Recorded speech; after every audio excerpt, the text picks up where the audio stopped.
मैं छुट्टियों में मौसी के घर गई तो मौसी हर रात मेरी नाभि में तेल लगा कर कहती, इससे तुम्हारे सर के बाल लंबे होंगे।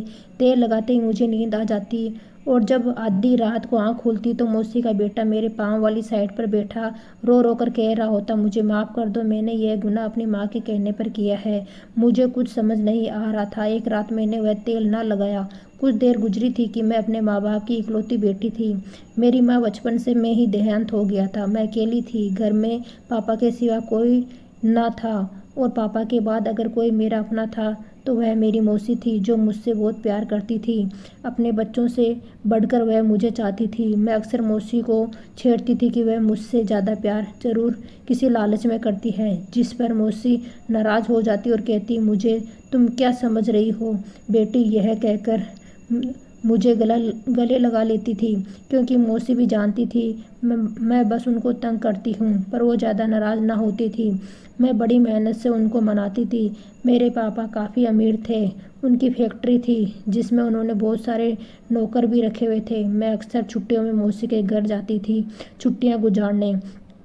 अब की बार भी मैंने पापा से जिद बांधी हुई थी कि मैं इस बार भी छुट्टियां गुजारने मौसी के घर जाऊंगी, मगर पापा नहीं मान रहे थे। मैंने हर मुमकिन कोशिश कर ली थी पापा को मनाने की, मगर वे थे कि मान ही नहीं रहे थे। मुझे समझ नहीं आ रहा थी कि पापा ऐसा क्यों कर रहे थे। पहले तो वे मेरी थोड़ी सी जिद पर मान जाते थे, अब तो वह मौसी का नाम लेते हुए ही मुझ पर गुस्सा करना शुरू कर देते थे। मैंने ज़्यादा जिद की तो कहने लगे, बस खामोश रहो। मैंने कहा, ना, तुम इस दफ़ा कभी भी नहीं जाओगी तो नहीं जाओगी।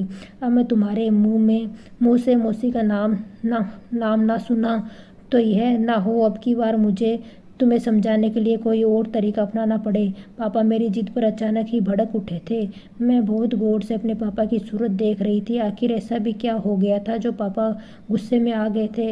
उनकी बातों से ऐसा लग रहा था जैसे मैंने मौसी के घर जाने की बात ना की हो, बल्कि कोई गुनाह कर बैठी हूँ।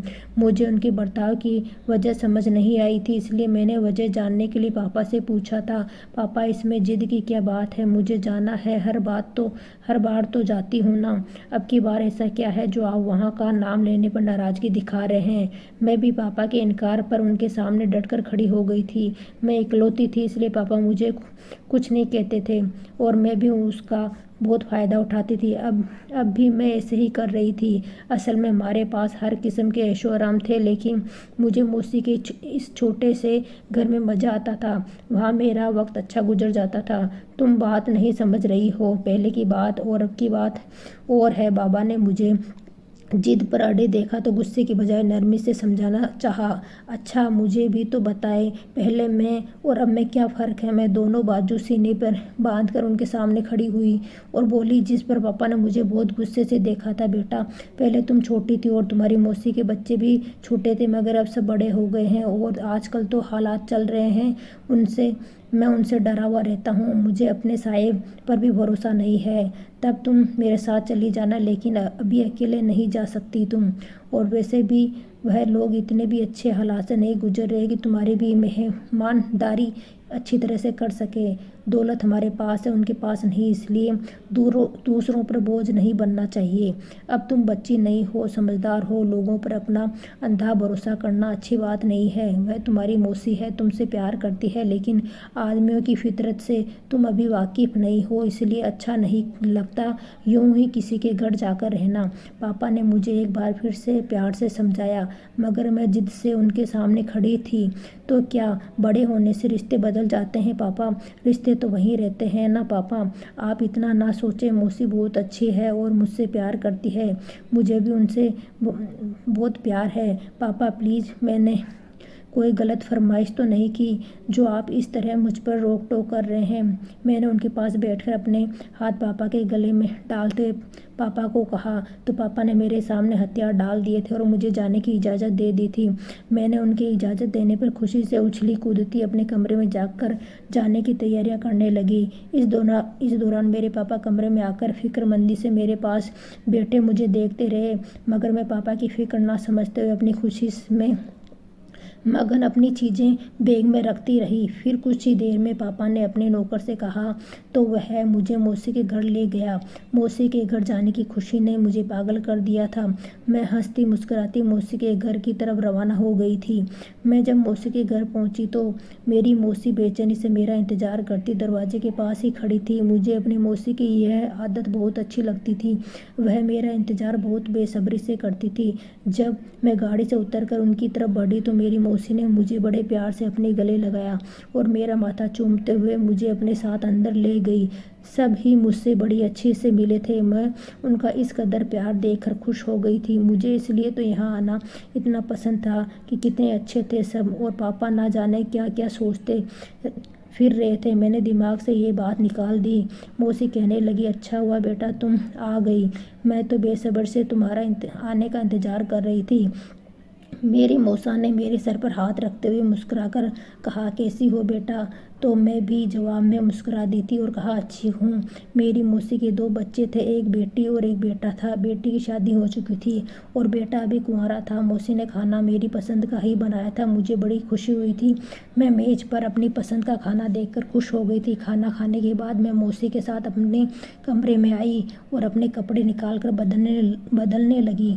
जब मौसी दोबारा मेरे कमरे में आई तो कहने लगी, क्या हुआ, कोई बात हुई है क्या? यूँ खामोश क्यों हो मेरी बच्ची? मैं कपड़े बदल कर बेड पर बैठी थी जब मौसी कमरे में आई थी। मुझे बेड पर खामोश बैठे देखकर मौसी ने फिक्रमंदी से पूछा था। मैंने कहा, नहीं मौसी, कमरा तो अच्छा है, बस ऐसे ही थक गई हूँ ना, इसलिए शायद। तो मौसी मेरे पास ही बैठ गई और फिक्र से बोली, हाँ सफ़र भी ज़्यादा था ना, इसलिए थक गई होगी। चलो लेट जाओ, मैं तुम्हारे लिए चाय बनाकर लाती हूँ, फिर तुम्हारी नाभि में तेल लगा देती हूँ, तुम्हें अच्छा लगेगा। मौसी मुझे नरमी और प्यार से कहती उठकर चल दी। उनके जाने के बाद मैं आराम से लेट गई और अपनी कमर सीधी करने लगी। मैं सोच रही थी, अगर पापा इस वक्त मौसी के लिए मेरे लिए मोहब्बत देखते तो मेरी किस्मत पर खुश होते। ना जाने उनको अजीब किस्म के वहम क्यों आते हैं। अभी मैं सोच में ही गुम थी जब कुछ ही देर में मौसी हाथ में चाय का कप लिए कमरे में दाखिल हुई। तब मैं हल्की सी नींद में जा चुकी थी। मौसी की आवाज़ पर मैं सीधी होकर बैठ गई और उनको देखकर मुस्कुरा दी। तुम्हारे पापा नाराज़ तो नहीं हुए ना यहाँ आने को लेकर? मौसी ने मुझे चाय पीते देखकर हल्के से पूछा तो मैंने उन्हें देखकर शर्मिंदगी से सर झुका दिया। अब आखिर मैं उनको क्या बताती कि पापा मुझे यहाँ आने ही नहीं दे रहे थे, और आज मैं जिस तरह यहाँ आई हूँ यह मैं ही जानती हूँ। पर मौसी को मैं ये बता ना सकी।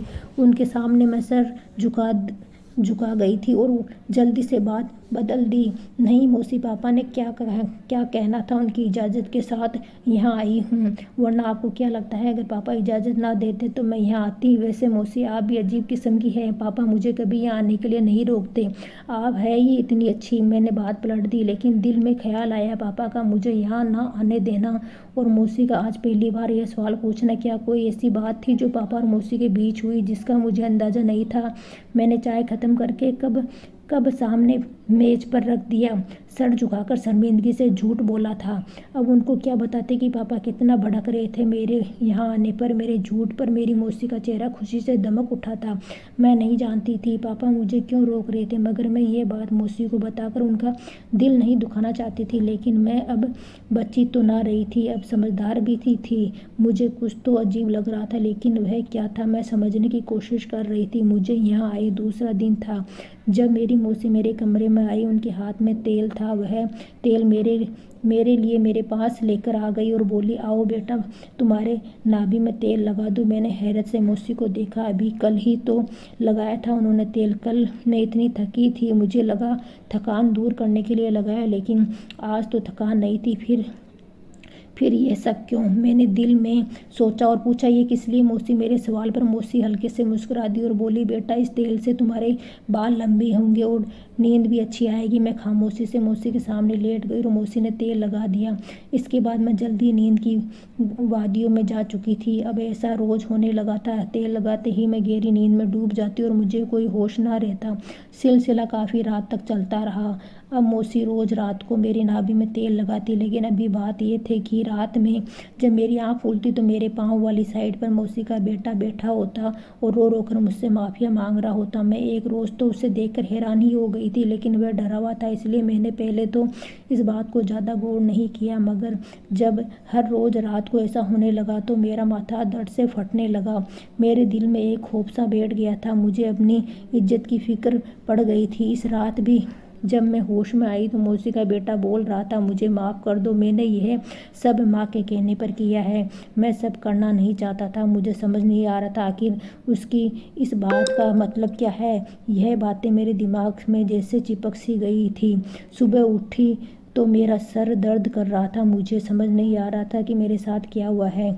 सोच सोच कर थक गई थी और अपना सर पकड़ लिया। अब मुझे पापा की बातें भी समझ आने लगी थी। पता नहीं यह सब वहम था, मेरे दिमाग का फितूर। इस राज से पर्दा तो उठना ही था अब। लेकिन इस राज को जानने की शुरुआत में मैंने अपनी मौसी से ही की थी, क्योंकि उनके बेटे के मुँह से यह बात सुनकर हैरान थी, क्योंकि वह ये कह रहा था कि मैंने ये सब माँ के कहने पर किया है। मैं अजीब सी उलझन में फंस गई थी। क्या जो मुझे नज़र नहीं आ रहा था वह सब धोखा था, या यही हकीकत थी जिसे मैं मानने को तैयार नहीं थी? क्या वाकई इतनी मोहब्बत करने वाली मौसी कुछ गलत सोच सकती थी? नहीं, ज़रूर कोई और वजह है। मैं उनका शिकार हो चुकी थी क्या? मेरा बच्चा इतना उदास क्यों बैठा है? सब ठीक तो है ना? अगर कोई बात परेशान कर रही है तो बता दो। बताने से दिल हल्का होता है। मैं छत पर खामोशी से बैठी अपने साथ होने वाले वाक़ये को सोच रही थी, जब मेरी मौसी छत पर आई और मेरे पास बैठकर बड़े प्यार और लाड से मेरे सर पर हाथ रखते हुए बोली थी। शायद उन्होंने मेरी चुप्पी से कुछ अंदाज़ा लगा लिया था। मैं सोच रही थी, उनको इतनी फिक्र है, वह मुझसे कितना प्यार करती है, भला वे मेरे साथ कुछ गलत कैसे कर सकती थी? मैंने अपनी सोच को रद्द कर दिया और मौसी को देखकर कहा, बस वैसे ही आज मौसम अच्छा था तो मैंने सोचा कुछ देर छत पर आकर मौसम से मज़े लिए जाए, इसलिए मैं यहाँ आ गई। मैंने मौसी का हाथ पकड़ा और आहिस्ता से दबाते हुए तसल्ली दी, तो जैसे उनका रुका हुआ सांस दोबारा से चलने लगा था। मैंने महसूस किया था उनके चेहरे पर अजीब सी मुस्कुराहट बिखर गई थी। मैं खामोशी से उनके चेहरे के उतार चढ़ाव देखती रही। थोड़ी देर बाद मौसी उठकर नीचे चली गई तो मेरी सोच का रुख फिर से उसी तरफ मुड़ गया। मेरी मौसी का नाभि में तेल लगाना और उसके बाद मेरी नींद में चले जाना और रोज़ मौसी के बेटे का कमरे में वही बातें दोहराना, मैं पागल होने को थी। दिल कह रहा था कि घर वापस चली जाऊं। पापा ने भी फ़ोन किया था, लेकिन अब मैं हकीकत जानना चाहती थी, इसलिए जाने का इरादा रोक दिया और सोचने लगी कि अब मैं क्या करूं और कैसे पता करूं कि मौसी के बाद उनका बेटा कमरे में आकर मेरे पास क्या करता था और उसकी बात का क्या मकसद था जो रोज़ कहता था। अगर मौसी से कुछ कहती तो बदनामी मेरी भी होती, इसलिए डर से उनको कुछ ना कहती। मेरी सोच भटक भटक कर रात वाले किस्से पर जा रही थी। मैं अपनी जगह से उठी और आहिस्ता से चलती छत से नीचे चली आई। जब मैं छत से उतरकर अपने कमरे की तरफ जा रही थी तो सामने से मौसी का बेटा आता हुआ नजर आया था। उसकी नज़र जैसे ही मुझ पर पड़ी, उसकी नज़रें झुक गई थी। वह मेरे पास से गुजरा मगर उसने मेरी तरफ देखा तक नहीं था। उसकी इस हरकत पर मैं और उलझती गई थी। रात को मेरे कमरे में आने वाला शख्स सारा दिन सामने ना आता, और अगर आ जाता तो नजरें ना मिलाता, कोई गुनाह कर बैठा हुआ हो जैसे। आखिर क्या बात थी? मैं अपने दुखते सर को दबाते हुए वहीं बैठ गई थी। इतना सोचने के बाद भी मुझे एक भी बात समझ नहीं आ रही थी। मैं हौसला करके अपने कमरे में आई और मैंने वहीं बैठे बैठे एक इरादा तैयार किया और उसे पूरा करने के लिए रात का इंतजार करने लगी। शाम हुई तो मैं नहा धोकर कमरे से बाहर आई तो घर के सब लोग बाहर बैठे खाना खाने की तैयारी कर रहे थे। मुझे आता देखकर मेरे मौसा जी ने मुस्कुराकर कहा, आओ बेटी। मैं चलती हुई मौसी के पास वाली कुर्सी पर बैठ गई थी। आज मैंने हमेशा की तरह मेज पर खाना लगाने में मदद नहीं की थी, बल्कि खामोशी से बैठ गई थी। मुझे अब लगने लगा था कि मौसी का बेटा मेरी इज्जत का लुटेरा है। मुझे उस शख्स को देखते ही गुस्सा आ जाता, मगर मैं खुद पर काबू रखती थी। मैं चेहरे पर मुस्कुराहट सजाए बैठी रही। मैं एक बात समझ गई थी कि समझदारी बरत कर ही मुझे सच पता चल सकता था, इसलिए मुझे उन सब के साथ अच्छा ही बनकर रहना था। मेरा खाना खाने का थोड़ा सा भी दिल नहीं था, मगर सबको दिखाने के लिए बुरे दिल से खाना खाने लगी थी। बेटा, तुम्हारी तबीयत तो ठीक है ना? मतलब कोई चक्कर वगैरह तो नहीं? मैंने अभी पहला निवाला ही मुंह में रखा था जब मेरी मौसी ने मेरे पास बैठे हुए बड़ी राजदराना अंदाज में पूछा था। मैं जो अपने ध्यान में खाना खा रही थी, मौसी की बात पर नासमझी से उनको देखने लगी। मुझे उनकी बात का मतलब समझ ही नहीं आया था, इसलिए मौसी से पूछ लिया, क्या मतलब मौसी, मेरी तबीयत को क्या होना था भला? मेरी आवाज़ इतनी ऊंची तो थी कि पास बैठे मौसा और उनका बेटा सुनकर लेते, और इतनी जोर से बोलने पर मौसी झटपटा गई थी और घबराकर अपने बेटे और पति की तरफ देखा, मगर वह खाना खाने में मग्न थे, जिस पर मौसी ने चैन का सांस लिया था। नहीं बेटा, मेरा मतलब था कि कल से तुमने ठीक से खाना नहीं खाया, इसलिए कमजोरी से चक्कर तो नहीं आ रहा? मौसी के लहजे में लड़खड़ाते हुए मुझे मामला गड़बड़ लग रहा था। नहीं मौसी, मैं बस ठीक हूँ। सुबह सर दर्द हुआ था, अब वह भी अब ठीक है, और खाना छोड़कर अपने कमरे में चली आई। मैं अब मौसी का इंतजार करने लगी थी। कुछ देर ही हुई थी कि मेरी मौसी दरवाज़ा खोलकर अंदर आ गई और सीधा मेरे पास आकर रुकी थी। मौसी ने मेरा नाक पर तेल लगाया और खामोशी से मेरे कमरे से निकल गई थी। उनके जाते ही मैंने जल्दी से अपनी नाक पर लगा तेल साफ किया, और मगर साफ करते करते भी मैंने बेहोशी में जाते जाते खुद को बड़ी मुश्किल से संभाला था, मगर संभालते हुए भी मैं बेड पर गिर गई थी। दोबारा मुझे जब होश आया तो वही मंजर था आंखों के सामने जो इतनी रातों से नजर आ रहा था। मैंने अपने प्लेन के फेल होने पर जी भरकर खुद को बुरा भला कहा। मुझे मौसी के जाने का इंतजार ही नहीं करना चाहिए था। चुपके से साफ कर देती तो ये नौबत न आती और मैं सारा सच जान जाती, मगर अब क्या हो सकता है? मैंने मौसी के बेटे से कुछ पूछना चाहा, लेकिन वह कुछ न बोला, बस अपने वही बात दोहराकर चला गया। मैं खामोशी से लेट गई। अब मैंने एक और तरीका सोचा सच जानने का। मैंने सारा दिन बेचैनी से गुजरा था, मुझे रात का बेसब्री से इंतजार था। अब की बार मैंने ऐसा प्लान तैयार किया था जिसके फेल होने का कोई चांस नहीं था। खाना खाने के बाद मैं हमेशा की तरह उठी और कमरे में आ गई। रात काफ़ी हो गई थी। इस बार मैंने उनके हाथ से तेल की शीशी लेते हुए खुशी से कहा, मौसी मैं लगा लेती हूँ, आप मौसा को चाय दे दे वरना वह गुस्सा करेंगे। मेरी बात सुनकर मौसी ने बड़ी मेहनतों के बाद मुझे वह तेल वाली शीशी पकड़ा दी थी। लगा लो, ठीक है, बाल देखो पहले ही काफ़ी अच्छे हो गए हैं। वैसे भी भाई साहब अब तुम्हें वापस बुलाना चाहते हैं, घर जाने से पहले काम हो जाए तो अच्छा है। वह अजीब अंदाज में बातें करती जा रही थी। मैंने मौका पाते ही मौसी वाली शीशी से तेल निकालकर उसे दूसरे तेल में बदल दिया और भागकर बेड पर लेट गए। कुछ ही पल गुजरे थे कि मौसी फिर से कमरे में आई और मुझे सोता हुआ पाकर बड़ी एहतियात से मेरी कमीज उठाकर देखा था मैंने तेल लगाया कि नहीं। मेरी नाभि पर तेल लगा देकर मौसी ने उस पर और तेल लगा दिया और कमरे से बाहर निकल गई। मैं खामोशी से अपनी जगह पर पड़ी थी कि रात धीरे धीरे गुजर रही थी। तभी मेरी आंखों ने जो देखा मुझे उस पर यकीन नहीं आया था। मेरे सांस सीने में अटक गई थी। ये सब देखकर सुनकर मुझे अपने कानों पर यकीन नहीं था। जो मैं सुन चुकी थी वह सच था। ऐसा कैसे हो सकता था? क्या लोगों के चेहरे इतने खराब होते हैं? मैं हैरान रह गई थी। मुझे आज वाकई समझ आ गई थी कि मेरे पापा मुझे यहाँ आने से क्यों रोक रहे थे। मेरे जेहन में पापा की सारी बातें गूंज रही थी। मैं उनके चेहरे की शिकार परेशान अब समझ गई थी। शर्म से सर ना उठा पा रही थी। उनको कितने बड़े इम्तिहान में डाल आई। यहाँ आकर मौसी इस कमरे में अपने बेटे को लेकर आई थी। देखो बेटा, तुम रोज यहाँ इसके साथ होते हो तो अब तक यह पेट से क्यों नहीं हुई? मुझ में अब सब्र नहीं है। जल्द तुम अपना काम पूरा करो ताकि उसकी शादी तुमसे करवा कर मैं वह दौलत हासिल कर सकूं जिस पर उसका बाप और ये अकेली हक जमा कर बैठी हुई है। मेरी बहन के मरने के बाद उसके बाप को होना चाहिए था। उसके हिस्से की जायदाद मुझे देते, लेकिन नहीं, क्योंकि अब घी सीधी उंगली से नहीं निकला तो उंगली टेढ़ी ही करनी थी। वह मक्कार मुस्कुराहट सजाकर बोलती कमरा बाहर से बंद करके जा चुकी थी। मैं झट से उठ बैठी थी। मुझे यूं उठता देख अमन को पता लग गया कि मैं सच जान चुकी हूँ, इसलिए उसने भी खामोशी से सर झुकाकर मुझे सच बता दिया कि यह उसे उसकी मां ने करने को कहा था। उसने कसम खाकर कहा था कि उसने आज तक मुझे हाथ तक न लगाया था। वह तो बस अपनी माँ की वजह से यहाँ रात गुजार कर चला जाता था, इसलिए मेरी इज्जत महफूज रही थी।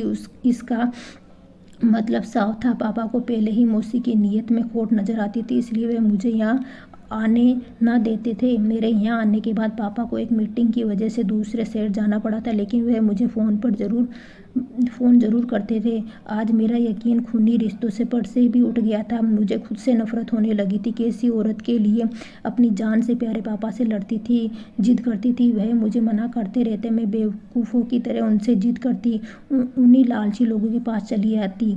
उन्हें उनके लालच का निशाना बनने के लिए ऊपर वाले ने मेरी इज्जत महफूज रखी थी, वरना एक अकेले मर्द के साथ एक कमरे में वहाँ महफूज कैसे रह सकती थी। मुझे अपनी मौसी से सख्त नफरत हो रही थी। वो इस कदर घटिया होगी मैं सोच भी नहीं सकती थी। उनको जरा एहसास ना था कि उनकी भी एक बेटी है। वह खुद एक औरत होकर ये सब कैसे कर सकती थी। उन्होंने अपने चेहरे पर अच्छाई का नकाब डाल रखा था, जो कि अब उठ चुका था। मैं उसकी बातें सुन रही थी, जो सच बता रहा था। मैंने हमेशा माँ की बातें सुनी, मगर उन पर कभी अमल नहीं किया, इसलिए मैं उनके मजबूर करने पर भी तुम्हारे साथ गलत नहीं कर सका। मुझे माफ़ कर देना। मैं ऐसा नहीं चाहता था और ऐसा कर भी नहीं सकता, क्योंकि मैं तुमसे सच्ची मोहब्बत करता हूँ, लेकिन मैं तुमसे शादी नहीं कर सकता। अगर शादी हो गई तो माँ का प्लान कामयाब हो जाएगा। तुम शादी कर लो अपने जैसे किसी अमीर और अच्छे लड़के से। वह रुका नहीं था, बल्कि कमरे से निकल गया था। उसके जाते ही मुझे बाहर से सरगोशी में बातें करने की आवाज़ सुनाई दी थी। मैं जल्दी से उठकर दरवाजे के पास गई ताकि उनकी बातें सुन सकूं। ना जाने कितने राज खुलने बाकी थे। मैं सुन सी हो चुकी थी। रिश्तों का बहुत ही भयानक रूप मेरे सामने आया था। तुम कहीं हमें बेवकूफ़ तो नहीं बना रहे? इतने दिन हो गए तुम्हें उसके पास जाते हुए, वह अभी तक पेट से क्यों नहीं हुई? यह आवाज़ मेरे मौसा की थी, जो हर वक्त मुझे बेटी बेटी कहते थकते ना थे। उनके मुंह से ऐसी बात सुनकर मेरे पैरों तले ज़मीन निकल गई थी। मेरे बाप जैसे मौसा किस कदर गंदे जहनीत के थे। मेरा तो सर चकरा रहा था। तुम्हारी आसानी के लिए इस लड़की की नाभि में बेहोशी की दवा मिलाकर लगाती थी, ताकि तुम्हारा काम आसान हो जाए, मगर अफसोस तुम फिर भी इतनी देर कर रहे हो। मेरे मौसा मुसलसल अपने बेटे को बातें सुनाते जा रहे थे। वह सर झुकाकर खामोशी से सब सुनता जा रहा था। हम यह सब तुम्हारे भले के लिए ही तो कर रहे हैं कि इस लड़की की सारी जायदाद बाद में तुम्हारे ही काम आएगी। पागल इंसान, कुछ करो, जल्दी काम खत्म करो। इतनी जायदाद और फैक्ट्रियों के मालिक है यह लड़की, इसे हाथ से ना जाने दो। मगर अब मैं दरवाजे के पास से हटकर बैठ गई थी। कुछ देर ऐसे ही बैठी रही, फिर मैंने अपने पापा को फ़ोन मिलाया और अगले ही पल में पापा को फ़ोन उठा लिया। पापा के फ़ोन उठाते ही मैंने एक बात बता दी थी, और आखिर में मैंने मौसी के बेटे की तारीफ़ भी की थी। उसने अपने माँ की बात सुनते हुए ही भी मुझे नुकसान नहीं पहुँचाया। पापा मेरी सारी बात सुनते ही गुस्से से बरस पड़े थे। मैं खामोशी से उनकी सारी बातें सुन रही थी, क्योंकि इस बार मेरी गलती थी। मुझे अपने पापा की बात मान लेनी चाहिए थी। कुछ देर में ही पापा मेरी मौसी के घर पहुंच गए थे। उन्होंने जी भर कर मेरी मौसी की बेइज्जती की थी। मैंने अमन का साथ दिया, लेकिन पापा को यह रिश्ता मंजूर नहीं था और पापा ने मेरी शादी कहीं और कर दी। अगर मौसी लालच ना करती तो शायद मेरी शादी अमन से हो सकती थी। अब मुझे समझ आया कि मौसी ने कितना घाटे का सौदा किया था। तो दोस्तों, आपको कहानी कैसी लगी? अच्छी लगी तो लाइक करें, शेयर करें, सब्सक्राइब करें।